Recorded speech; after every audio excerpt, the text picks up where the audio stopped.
Welcome to Shukla study point. आप सभी का स्वागत है आपके अपने YouTube channel Shukla study point में। मैं शिवम शुक्ला आप सभी दोस्तों का हार्दिक स्वागत करता हूं।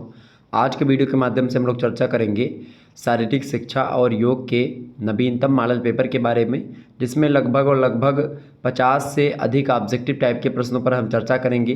तीव्र गति से आपको बताने का मैं प्रयास करूँगा। 50 से लगभग 60 या 70 प्रश्न इसमें रखे हैं, या 60 के आसपास प्रश्न होंगे इसमें। ठीक है, ऑब्जेक्टिव टाइप के होंगे। आपको बता दूं कि जब आप बीए, बीएससी या बीकॉम किसी भी कोर्स को कर रहे होते हैं तो आपको एक अनिवार्य प्रश्न पत्र नेशनल एजुकेशन पॉलिसी 2020 के अंतर्गत जो शिक्षा नीति परिवर्तित हुई है उसके अकॉर्डिंग आपको पढ़ना होता है। एक अनिवार्य प्रश्न पत्र हर एक सेमेस्टर में एक अनिवार्य प्रश्न पत्र आपको पढ़ना होता है।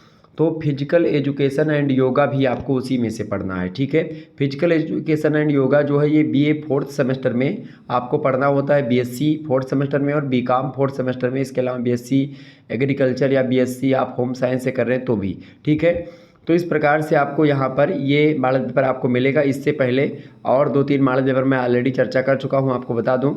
इससे पहले ये वाला मॉडल पेपर लाइव हुआ था, ये आप देख लीजिएगा, और इससे पहले ये वाला आप मॉडल पेपर देख लीजिएगा। ये 2 मॉडल पेपर ऑलरेडी अभी 2-3-4 दिन पहले की ही हमने करवाए हैं, और बाकी और भी वीडियोस मैंने करवाए हैं, तो आप उन सभी वीडियोस को देख सकते हैं। ठीक है, चलिए प्लेलिस्ट में आपको सारी वीडियोस मिल जाएंगी। कुछ विश्वविद्यालय के क्वेश्चन पेपर हुए थे, उनको साल भी मैंने करवाया था, तो वो भी इम्पोर्टेंट है। तो आप किसी भी विश्वविद्यालय से सभी विश्वविद्यालय से रिलेटेड कॉलेज और सभी के लिए इम्पोर्टेंट है, क्योंकि ऑब्जेक्टिव परीक्षा ही पूछी जाती है और 100 क्वेश्चंस आते हैं। किसी किसी में 75 प्रश्न करने को दिया जाता है, किसी किसी में 100 के 100 प्रश्नों को करने के लिए बोला जाता है। ठीक है, देखें तो चर्चा करने का प्रयास करते हैं कौन कौन से प्रश्न आपकी परीक्षा की दृष्टि से बहुत ही महत्वपूर्ण है। पहला प्रश्न आप सभी लोग देखिएगा। शारीरिक शिक्षा का महत्व इसलिए है क्योंकि यह शिक्षा करती है, क्या करती है? बालक में नेतृत्व के गुणों का विकास करती है। लीडरशिप का जो क्वालिटी होती है वो बच्चे के अंदर जो विकसित होता है वो शारीरिक शिक्षा के द्वारा ही विकसित होता है। व्यक्तिगत समायोजन का विकास होता है। व्यक्तिगत समायोजन का मतलब ये होता है कि व्यक्ति, आप देखते हैं, लगातार नई नई चीज़ों का सामना करता है। या चाहे मौसमों की बात करूं, अगर पहली बार बच्चा पैदा होता है तो ठंडी, गर्मी, बरसात या इसी प्रकार से कई धूप, छाँव, तमाम प्रकार की चीज़ों को अपने मतलब कि उसमें समायोजित करने का प्रयास करता है। हर एक जो नई चीज़ होती है उसमें आपको समायोजन करना पड़ता है। तो व्यक्तिगत समायोजन का विकास जो होता है वो शारीरिक शिक्षा के द्वारा होता है। इसके अलावा स्वास्थ्य एवं सुरक्षा आदतों का भी विकास जो होता है, आपके स्वास्थ्य के विकास की बात की जाए या सुरक्षा से रिलेटेड जो हैबिट्स हैं या आदतें हैं उनका विकास भी शारीरिक शिक्षा के द्वारा ही होता है, यानी शारीरिक शिक्षा का ही महत्व है। तो ये शिक्षा, ये तीनों काम करती है। ऑप्शन नंबर द लगा देंगे, ऊपरी तो सभी हो जाएगा करेक्ट आंसर। अगला प्रश्न आप सभी लोग देखिएगा। शारीरिक शिक्षा की भ्रांति नहीं है। भ्रांति समझ रहे हैं? भ्रांति का सीधा सा मतलब होता है एक प्रकार से कि भाई कौन सी इनमें से भ्रांति नहीं है भाई। देखिए, तो शारीरिक सौष्ठव, अनुशासनहीनता पैदा करना और शारीरिक प्रशिक्षण, ये शारीरिक शिक्षा की भ्रांतियाँ नहीं है। शारीरिक विकास जो है ये शारीरिक शिक्षा की भ्रांति एक प्रकार से ये नहीं है। शारीरिक विकास जो है, देखिए, शारीरिक शिक्षा के द्वारा शारीरिक शिक्षा की भ्रांति, शरीर सौष्ठव, अनुशासनहीनता पैदा करना, शारीरिक प्रशिक्षण, ये तीनों शारीरिक भ्रांतियां हैं। ठीक है, जबकि शारीरिक विकास, शारीरिक शिक्षा से क्या होता है? फिजिकल एक प्रकार से डेवलपमेंट होता है। फिजिकल क्या? एक प्रकार से मेंटल डेवलपमेंट, फिजिकल डेवलपमेंट, मनुष्य के सर्वांगीण विकास होता है, मतलब कि चौतरफा विकास होता है, चौमुखी विकास होता है। तो ये एक भ्रांति नहीं है, मतलब गलत धारणा योग या उसके बारे में, शारीरिक शिक्षा के बारे में नहीं है। ऑप्शन नंबर द लगा दीजिए, करेक्ट आंसर हो जाएगा शारीरिक विकास। ये सही बात है। अगला प्रश्न है, शारीरिक शिक्षा आवश्यकताओं की पूर्ति कर रही है। जैविक, सामाजिक, मनोवैज्ञानिक या उपयुक्त सभी। जैविक माने होता शरीर का के विकास में बिल्कुल ठीक है। शारीरिक विकास भी करती है, शारीरिक आवश्यकताओं को शारीरिक शिक्षा पूरी करती है। सामाजिक जो है आवश्यकताओं को भी पूरी करती है, और मनोवैज्ञानिक आवश्यकताओं को भी, यानी सामाजिक विकास बच्चे का भी होता है, जैविक विकास भी होता है, और मनोवैज्ञानिक विकास भी शारीरिक शिक्षा के द्वारा बच्चे का होता है। ऑप्शन नंबर द लगा दीजिएगा, उपयुक्त सभी हो जाएगा। अगला प्रश्न आप देखिएगा, शारीरिक शिक्षा या शारीरिक श्रम की कमी के कारण समाज में रोग बढ़ रहे हैं। शारीरिक श्रम अगर आप कम करोगे तो उसकी कमी के कारण से क्या होगा, कई प्रकार के रोग आपके शरीर में होने लगेंगे। अब कौन कौन से रोग होंगे, जैसे कि मोटापा बढ़ जाएगा अगर आप काम नहीं करोगे, शरीर से आप अगर काम नहीं करोगे तो आप मोटे हो जाओगे, आपको हार्ट अटैक भी आ सकता है, मधुमेह जैसी बीमारियां भी हो सकती हैं। अर्थात ये सारी बीमारियां जो होती हैं इनके बढ़ने का कारण क्या है कि आप शारीरिक श्रम नहीं करते हैं। ठीक है, ऑप्शन नंबर इसका द करेक्ट आंसर होगा, या शारीरिक श्रम करते भी हैं तो बहुत कम करते हैं। अगला प्रश्न आप देखिएगा, भौतिकवादी समाज का व्यक्ति को उपहार है। भौतिकवादी समाज का व्यक्ति को क्या उपहार है भैया, चिंता, तनाव या कुंठा। तो भौतिकवादी समाज जो है, भौतिकवादी समाज मतलब समझ रहे हैं, आज की जो चकाचौंध दुनिया है, जो बाजारवाद इस समय फैला हुआ है, लगातार आप देख रहे हैं कि लोग जो है अपनी सुख सुविधाओं के लिए ही हर काम करना चाह रहे हैं। तो भौतिकवादी समाज जो है इतनी जो एक प्रकार से गर्मी हुई तो एसी में जा कर के बैठ गए, पंखा चला लिया, टीवी मतलब कूलर चला लिया, ठीक है, टीवी नहीं कूलर चला लिया, या फिर अन्य वातानुकूलित चीज़ें उनके पास हैं। ठीक है, इसी प्रकार से उनको जब भी मतलब प्रकृति के जो सिचुएशंस हैं उनका सामना करने की एक प्रकार से क्षमता मनुष्य के अंदर अब नहीं बची है। और भौतिकवाद लगातार नए नए साधनों का विकास, आप मोबाइल फ़ोन से लेकर के दुनिया भर के इतने साधन आ चुके हैं कि लोग एक प्रकार से उसी में भौतिकतावादी समाज में एकदम से ग्रसित हैं और लगातार परेशान होते हैं। तो इससे क्या होता है, भौतिकवादी समाज से क्या होता है भैया, व्यक्ति को उपहार ये मिला कि व्यक्ति चिंतित हो जाता है और चिंता में रहता है, व्यक्ति एकदम से टेंशन यानी तनाव में रहता है, एंजाइटी यानी चिंता में रहता है, कुंठा उसके अंदर रहती, कुंठा भी इसी टाइप की होती है। ठीक है, तो वो लगातार यही सोचता है कि भाई फलाने एसी लगवा ली, हमें एसी नहीं लगवा पाएँ। इसी प्रकार से तमाम प्रकार की धारणा जो है वो मन में बनाने लगता है, इसके कारण से चिंता होती है, तनाव उत्पन्न होता है। तो ये सब एक प्रकार से क्या है, भौतिकवादी समाज का व्यक्ति को एक उपहार है।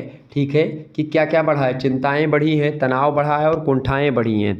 अगला प्रश्न आप देखिएगा, प्रश्न है, विभिन्न खेलों के लिए योग्य प्रशिक्षक यानी कि जो ट्रेनर होते हैं उन्हीं को प्रशिक्षक कहा जाता है। ठीक है, तो खेलों को पढ़ाया नहीं जाता है, खेलों को की ट्रेनिंग यानी प्रशिक्षण दिया जाता है खेलों का। ठीक है, मिलिट्री में पढ़ाया नहीं जाता, मिलिट्री में जो उसको टीचिंग नहीं बोलेंगे, उसको प्रशिक्षण बोलेंगे। क्या बोलेंगे, प्रशिक्षण।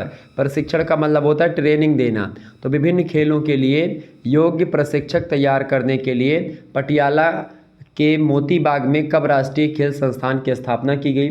तो मोती बाग में जो पटियाला में है उसमें खास करके राष्ट्रीय खेल संस्थान की जो स्थापना की गई 1961 में की गई, 1961 में option number the correct answer होगा। अगला प्रश्न आप देखिएगा, national fitness core. National fitness core यानी कि एनएफसी आप कह सकते हो इसको, नेशनल फिटनेस कोर। ठीक है, इस संगठन के विलयन के परिणाम स्वरूप बना राष्ट्रीय शिक्षा संगठन, राष्ट्रीय अनुशासन योजना या राष्ट्रीय कैडेट कोर। ठीक है, जिसको आप बोलते हैं एनसीसी शायद बोलते हैं इसको, हाँ शायद हो सकता है।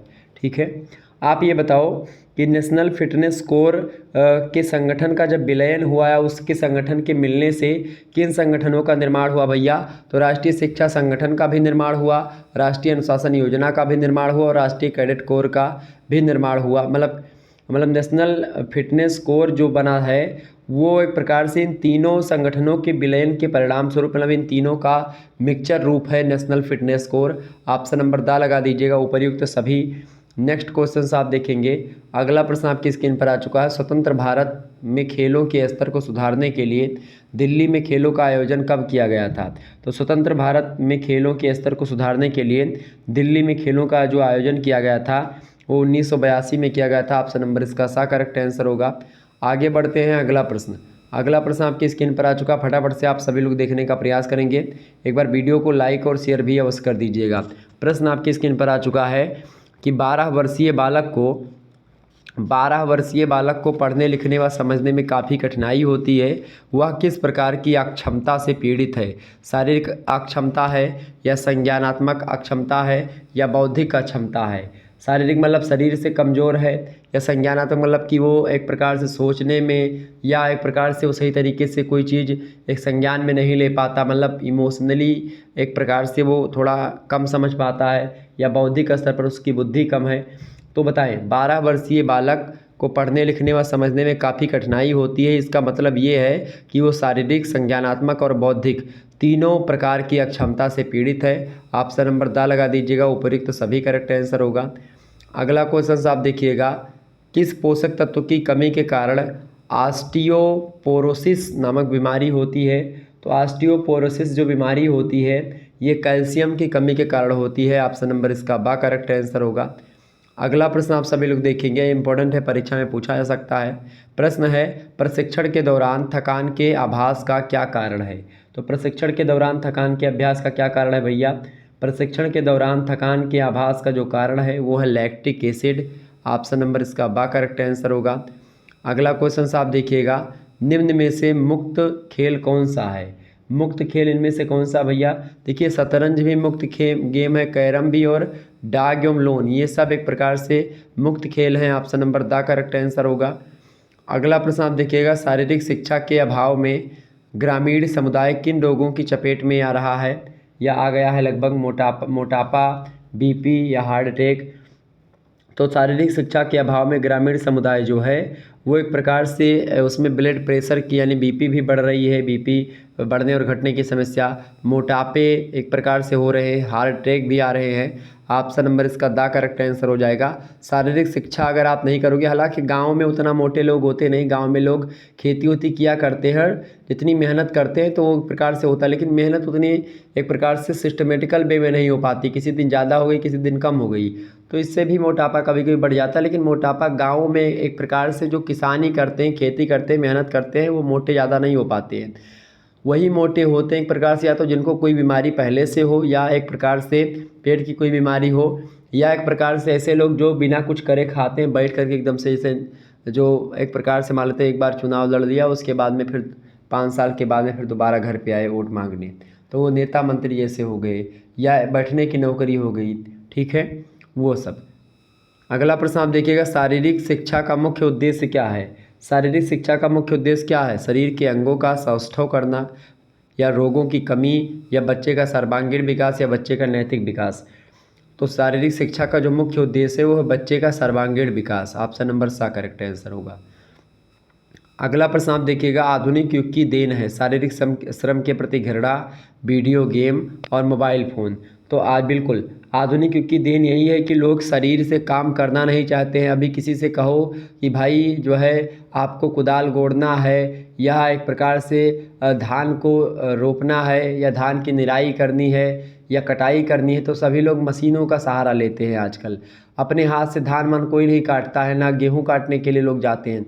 अभी आप गांव में देखिएगा, हमारे गांव में अभी भी हाथ से ही धान गेहूं काटा जाता है, ठीक है। मैं भी एक प्रकार से अभी अगले साल तक मैंने गेहूं अपने हाथ से ही काटा था, खुद मैं काटा था, किसी से कहता भी नहीं हूँ। हम 4 भाई हैं खुद, और एक पिताजी हमारे, एक चाचा जी, एक दादाजी, 3 वो हो गए, और 4 हम, 4 3 7 लोग मिल करके लगभग 12-14 बीघा गेहूं होता है, उसको काट पीट करके बांध करके उसको थ्रेसर से दावा करके गेहूं रख देते हैं आके। अब हम ही सब लोग, ठीक है, भूसा वूसा सब, क्योंकि भैंस भी हैं, 8-10 ठो भैंसी भी हैं, लेकिन शरीर लगती नहीं कुछ।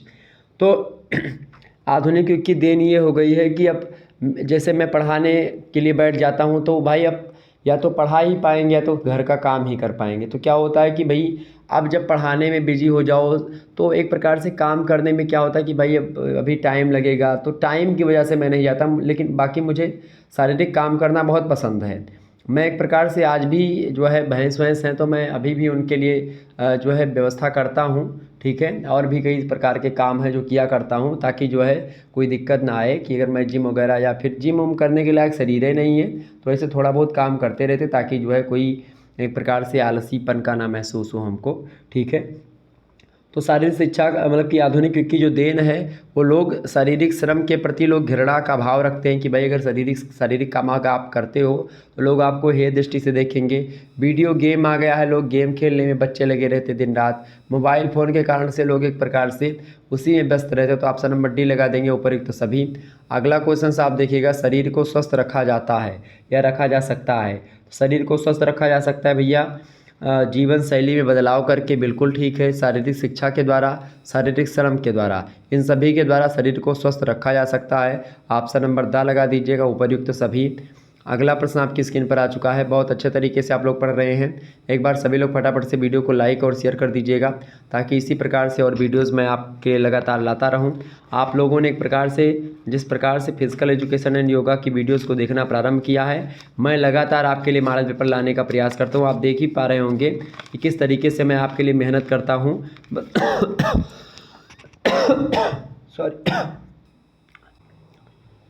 सॉरी, बहुत बहुत माफ़ी चाहेंगे आप लोगों से, थोड़ा सा गले में दिक्कत आ गई।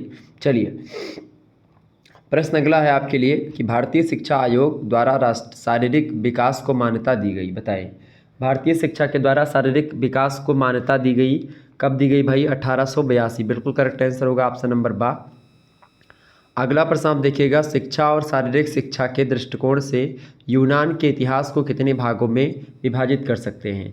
तो शिक्षा और शारीरिक शिक्षा के दृष्टिकोण से अगर देखा जाए तो यूनान के इतिहास को हम लोग 4 भागों में बांट सकते हैं। ऑप्शन नंबर बा करेक्ट आंसर होगा। अगला प्रश्न आप देखेंगे, शारीरिक शिक्षा में सबसे महत्वपूर्ण वस्तु क्या है? इंपॉर्टेंट प्रश्न है। मैदान, छत, स्थान या कक्ष? तो शारीरिक शिक्षा के लिए सबसे महत्वपूर्ण जो स्थान है वो होता है मैदान। ऑप्शन नंबर इसका आ करेक्ट आंसर होगा। अगला प्रश्न आप देखिएगा, शरीर के अंगों के विकास के लिए कौन सी शिक्षा महत्वपूर्ण होती है? तो शरीर के विकास के लिए खास करके शारीरिक शिक्षा जो होती है वो बहुत ही महत्वपूर्ण होती है। शरीर के अंगों के विकास के लिए पूछा जा रहा है, ठीक है। तो शारीरिक शिक्षा जो होती है वो शरीर के अंगों के विकास के लिए बहुत ही महत्वपूर्ण मानी जाती है। ऑप्शन नंबर इसका आप बा लगा सकते हैं।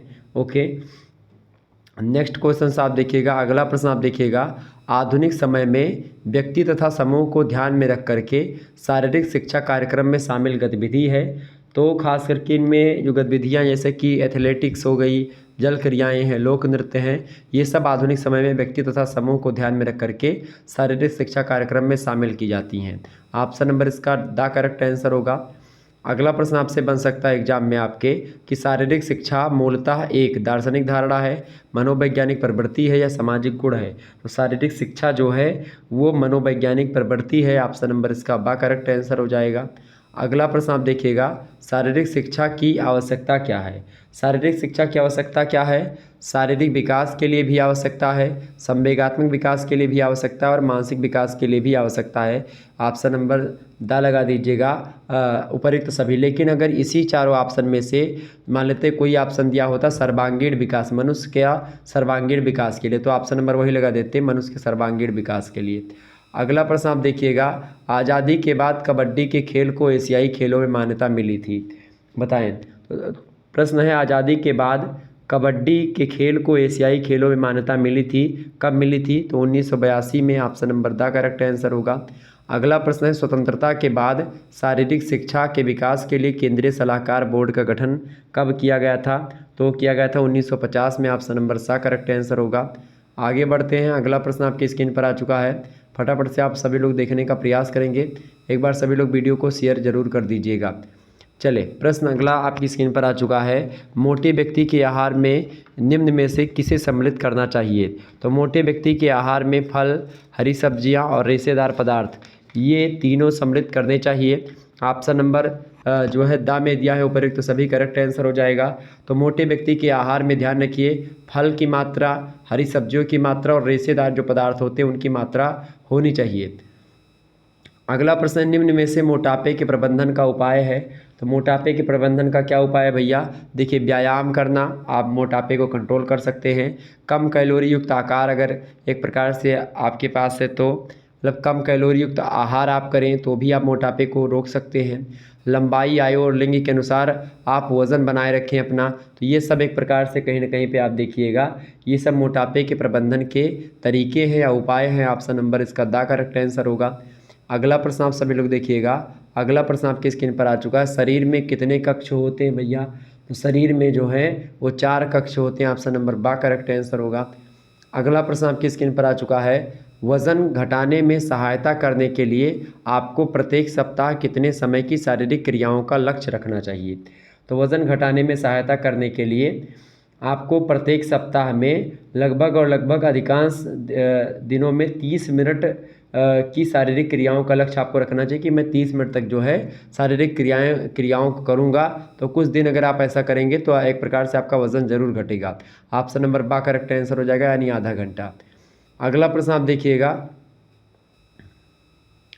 अगला प्रश्न है वज़न का बढ़ाना या मतलब वज़न का बढ़ना किससे प्रभावित होता है। तो वज़न का बढ़ना देखिए, सोने से ठीक पहले अधिक मात्रा में भोजन अगर आप करेंगे तो एक प्रकार से वज़न आपका एक प्रकार से बढ़ सकता है।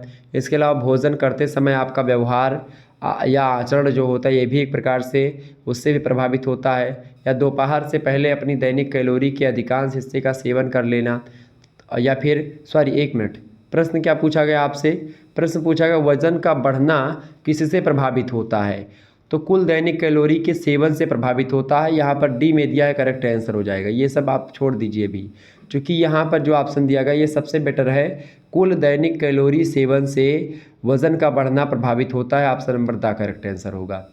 अगला प्रश्न आप देखिएगा, उत्तम स्वास्थ्य को निर्धारित करने हेतु व्यक्ति को प्रतिदिन सामान्य रूप से कितने मिनट तक व्यायाम करने की सलाह दी जाती है। तो लगभग अगर आपको स्वास्थ्य अपना उत्तम रखना है, अच्छा रखना है, तो आप प्रतिदिन लगभग जो है व्यायाम का जो समय है वो 20 से 30 मिनट रखिए, आप ठीक रहेंगे। ऑप्शन नंबर सा करेक्ट आंसर होगा। अगला प्रश्न है अवसाद के क्या लक्षण है भैया। अवसाद का क्या लक्षण है? देखिए, अगर आप आपके अंदर ऊर्जा की कमी होगी तो आप में मानसिक विकार जरूर होगा, यानी अवसाद की कमी मतलब अवसाद होगा। अवसाद माने होता है मानसिक विकार, ठीक है। दूसरी बात, नशीली औषधियों का आप प्रयोग करेंगे तो आपका दिमाग आपके कंट्रोल में नहीं रहेगा। इसके अलावा आशावाद की भावना, अगर आप ये सोचोगे कि फलाने के से मुझे आशा है कोई, या फिर किसी प्रकार से कोई किसी व्यक्ति से किसी वस्तु से आप कोई आशा करोगे और वो आशा जब निराशा में बदलती तो फिर अवसाद का एक प्रकार से वो भी लक्षण होता है। किसी से आप आशा करते कि हमारा काम वो करेंगे, ये सब अवसाद के लक्षण है। Option number the correct answer होगा। अगला प्रश्न, संक्रामक रोग का मुख्य कारण क्या है। संक्रामक रोग का मुख्य कारण है आप अगर दूषित भोजन करोगे तो भी संक्रामक रोग होंगे और दूषित हवा मिलेगी तो भी। ऑप्शन नंबर सा लगा दीजिएगा, आ एंड बा दोनों करेक्ट आंसर हो जाएंगे। नेक्स्ट क्वेश्चन आप देखिएगा, एक दिन में कम से कम कितना पानी पीना चाहिए। तो एक दिन में कम से कम 7 से 8 गिलास पानी अगर आप पी रहे हैं तो ये ज़्यादा बेटर है। Option number the correct answer होगा इसका। अगला प्रश्न आपकी स्क्रीन पर आ चुका है, इंपॉर्टेंट प्रश्न है। एक बार सभी लोग वीडियो को लाइक और शेयर कर दीजिएगा और सभी दोस्तों से इस वीडियो को लाइक करवा दीजिएगा। अपने जितने भी आपके दोस्त हैं, यार हैं, सबसे कह दीजिए कि शुक्ला स्टडी पॉइंट लगातार आपके लिए मेहनत करता है, तो प्लीज़ शुक्ला स्टडी पॉइंट को सब्सक्राइब और शेयर अवश्य करें, ठीक है। चलिए, अगला प्रश्न आपकी स्क्रीन पर आ चुका, फटाफट से आप सभी लोग देखने का प्रयास करेंगे। प्रश्न क्या दिया हुआ है? प्रश्न है भुजंगासन से क्या लाभ है। भुजंगासन से क्या लाभ है भाई? भुजंगासन से लाभ होता है कि फेफड़ों और गले के रोगों को ठीक करता है भुजंगासन। कमर दर्द में एक प्रकार से रामबाण का काम करता है। कब्ज, बदहजमी, इन सभी विकार से एक प्रकार से दूर होता है अगर आप भुजंगासन करते हैं। Option number the correct answer हो जाएगा। ये सारे लाभ हैं। अगला प्रश्न आप देखिएगा, पेट के बल लेट कर किया जाने वाला आसन कौन सा है। तो पेट के बल लेट करके किया जाता है शलभासन भी और भुजंगासन भी। ऑप्शन नंबर सा करेक्ट आंसर हो जाएगा। आ और बा दोनों करेक्ट आंसर होगा। अगला प्रश्न आपके स्क्रीन में आ सकता है कि योगासन के क्या लाभ होते हैं। ये देखिए यहाँ पर हैं दिया हुआ है, लाभ पूछा गया है। अच्छा देखिए, जहाँ कहीं पर भी आपको ऑप्शन में हैं दिया जाए लास्ट में और आपसे लाभ, हानि या प्रकार या विशेषता, ठीक है, या एक प्रकार से गुण पूछा जाए, तो प्रकार पूछा जाए तो आप ऑप्शन डी में देखिए कि उपरोक्त सभी दिया है कि नहीं। अगर दिया है तो वही हमेशा लगभग 90% जो है यही करेक्ट आंसर होता है, डी ऑप्शन, ठीक है। ये बात ध्यान रखिएगा। और मज़ेदार बात यह है कि बीए, बीएससी, बीकॉम के कोकरिकुलर कोर्स में कोई माइनस मार्किंग जैसी व्यवस्था नहीं है। मतलब अगर आप गलत भी हो जाता तो उसके लिए आपका नंबर नहीं कटेगा, ठीक है। तो आप कोई प्रश्न छोड़ करके मत आइएगा, ठीक है। देखिए, योगासन से क्या लाभ है भैया।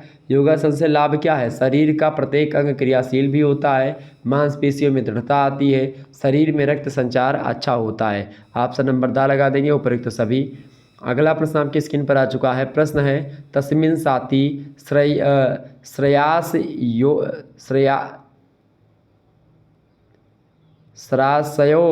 श्रासयोर योग गति ही विच्छेद प्राणायामः। ये परिभाषा किसने दी है? तस्मिन साति श्रास योगर गति विच्छेद प्राणायामः। ये योग दर्शन की एक प्रकार से परिभाषा है योग को लेकर के। ऑप्शन नंबर बा करेक्ट आंसर होगा। अगला प्रश्न, अनुलोम का अर्थ क्या होता है? अनुलोम माने होता है एक प्रकार से सीधा, और प्रतिलोम माने होता है उल्टा।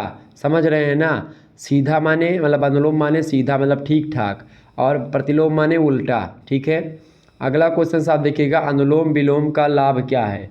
अनुलोम विलोम का लाभ क्या होता है? सिर दर्द ठीक हो जाता है, फेफड़े शक्तिशाली हो जाते हैं, सर्दी जुखाम तथा दमा की जो बीमारियां होती हैं उनसे एक प्रकार से आपका बचाव होता है। ऑप्शन नंबर द लगा देंगे। उपरोक्त सभी लाभ जो है वो अनुलोम विलोम के होते हैं। अगला प्रश्न, योग के अनुसार राग है। योग के अनुसार राग क्या है भैया? आसक्ति होती है राग। ऑप्शन नंबर सा करेक्ट आंसर होगा। अगला प्रश्न, स्थित प्रज्ञ का वर्णन किस रचना में मिलता है? तो भगवत गीता में स्थित प्रज्ञ की बात करते हैं भगवान श्री कृष्ण। ऑप्शन नंबर आ करेक्ट आंसर हो जाएगा इसका। आगे देखिएगा, अगला प्रश्न आपकी स्क्रीन पर आ चुका है, सभी लोग शेयर करेंगे वीडियो को। प्रश्न है, दैनिक जिम्मेदारियों का वहन करने के लिए तरोताज़ा रखता है सिनेमा, रेडियो या फिर मनोरंजन?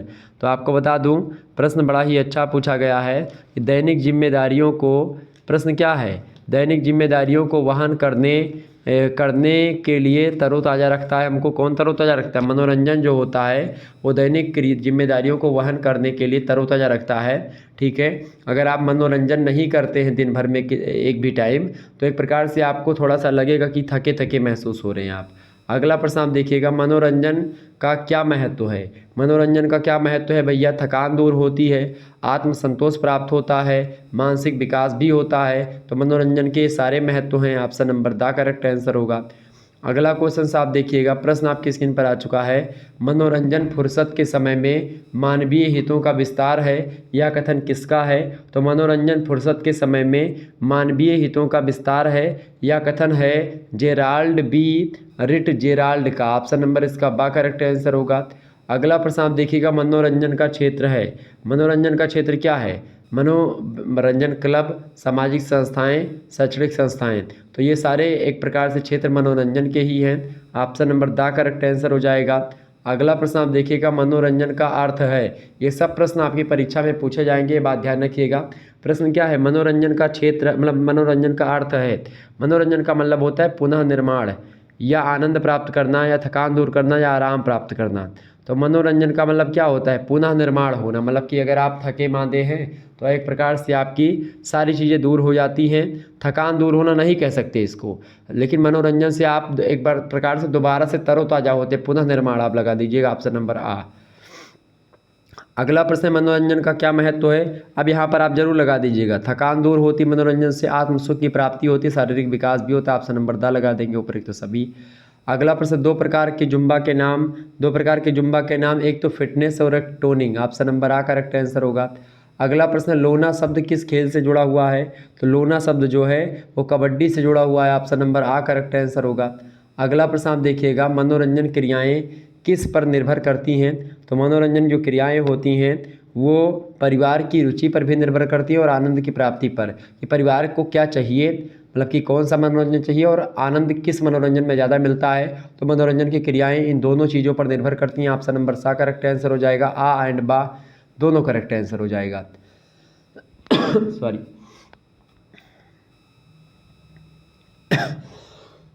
सॉरी।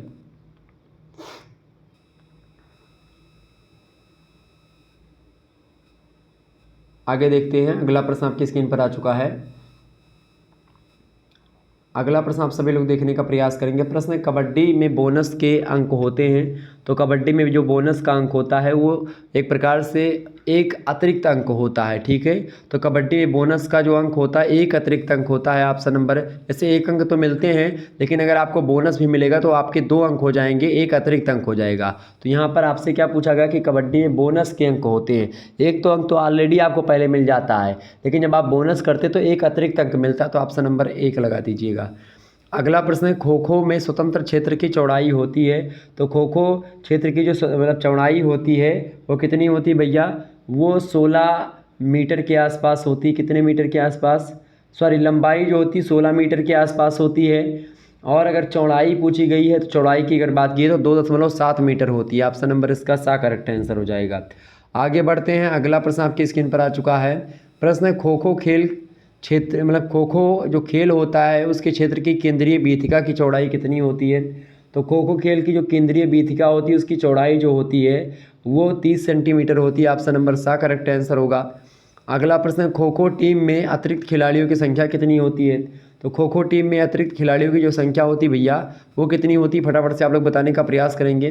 तो खो खो टीम में जो एक प्रकार से अतिरिक्त खिलाड़ी होते हैं वो एक प्रकार से 3 खिलाड़ी अतिरिक्त होते हैं। ऑप्शन नंबर इसका सा करेक्ट आंसर हो जाएगा।